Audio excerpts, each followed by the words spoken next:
যে নারী প্রতিদিন সকালে ঘর ঝাড়ু দেওয়ার আগে দুইটি কাজ করবে ওই নারীর কপাল খুলে যাবে।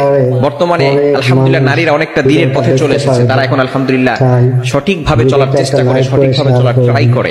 আমরা বিশেষ করে সকালবেলা ঘুম থেকে উঠার পরে ঘরটাকে ঝাড়ু দেওয়ার ট্রাই করি, ঘরটাকে ঝাড়ু দেয়। বিশেষ করে মা বোনেরা যারা আছেন ঘরটাকে পরিষ্কার পরিচ্ছন্ন রাখার জন্য ঘুম থেকে উঠার পরে ঘর ঝাড়ু দেয়।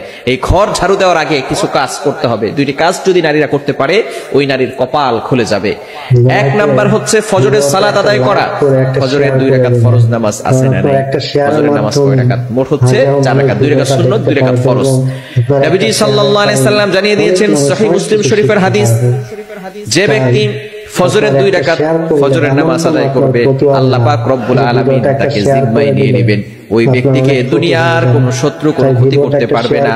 আল্লাহ পাক রব্বুল আলামিন নিজে পরের দিন ফজর পর্যন্ত তাকে হেফাজত করতে থাকবে। আল্লাহ পাক